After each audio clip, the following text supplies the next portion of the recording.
continuidade ao nosso estudo agora do Word 2013. Na aula anterior, nós falamos sobre as formatações do grupo fonte. Agora nós vamos continuar falando de formatações de texto, só que agora do grupo parágrafo. Então acompanha na tela aí as formatações que nós vamos indicar para esse grupo parágrafo.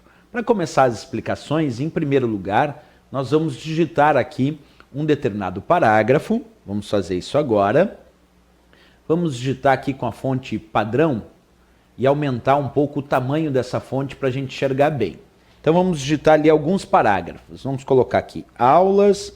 E agora eu vou digitar algumas letras e palavras desconexas só para a gente usar como exemplo de digitação de 2 parágrafos. Vou colocar ponto final aqui, Enter, e vamos digitar um outro parágrafo. Mesma coisa, algumas palavrinhas ali desconexas, só para a gente usar como exemplo de digitação de 2 parágrafos. Portanto, agora observa que no meu texto eu tenho 2 parágrafos digitados. Esse primeiro parágrafo, que vai lá da palavra aulas até ali DDDI, e aqui esse segundo parágrafo que vai de QRTU até RT, certo? Onde nós encontramos as formatações de parágrafo? Nós clicamos na guia Página Inicial do Word 2013, e depois aqui nós vamos encontrar o grupo chamado parágrafo. O primeiro botão que nós temos no grupo parágrafo se chama marcadores.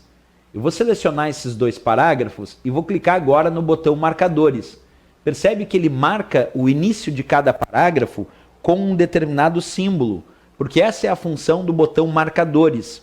Marcar o início de cada parágrafo com um mesmo símbolo, com um determinado símbolo. Nesse caso, uma bolinha que é o padrão. Nós podemos alterar esse símbolo se a gente quiser. Mas esse é o padrão do botão marcadores, aplicar um mesmo símbolo marcando o início de cada parágrafo. Vamos ao próximo comando aqui do nosso grupo parágrafo. Acompanha comigo. Vamos selecionar novamente esse texto. Agora vou clicar para desativar os marcadores, deixar o parágrafo como estava antes. Vamos clicar no botão que está ao lado do botão marcadores, que se chama numeração. Quando tu clica no botão numeração, ele numera os parágrafos. Percebe? Apareceu parágrafo 1 numerado como 1 e o segundo parágrafo numerado como 2. Porque essa é a função do botão numeração, numerar os parágrafos.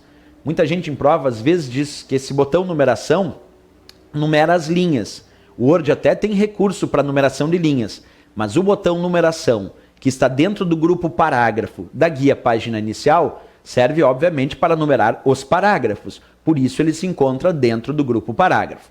Essa numeração nem sempre precisa ser número 1, 2, pode ser numerais romanos, pode ser também letras. Vamos testar um pouquinho outros tipos de numeração usando aí o botão numeração. Acompanha comigo, então, a possibilidade de uso de outros padrões de numeração. Vamos deixar como estava antes, só os 2 parágrafos. Seleciono. Ao lado desse botão numeração, nós encontramos uma setinha. Quando tu clica nessa setinha, é possível escolher qual é o tipo de numeração desejado. A numeração, como eu disse, pode ser romana. Tu pode aplicar a letra A, B, C. Vamos escolher, por exemplo, ABC. Ali ficou o primeiro parágrafo como sendo indicativo A, o segundo parágrafo como sendo indicativo B. Porque essa é uma ideia interessante de entrar em debate, né? Quando nós falamos aí do nosso botão numeração, ele não numera somente os parágrafos, ele é capaz de numerar também a ideia dos parágrafos com letras, porque senão fica a ideia de que é só números. Embora ele se chame, observa, eu estou concordando que esse botão se chama numeração, concordo, mas nem sempre essa numeração de fato são números, às vezes são letras, numerais romanos, como a gente acabou de observar nesse exemplo.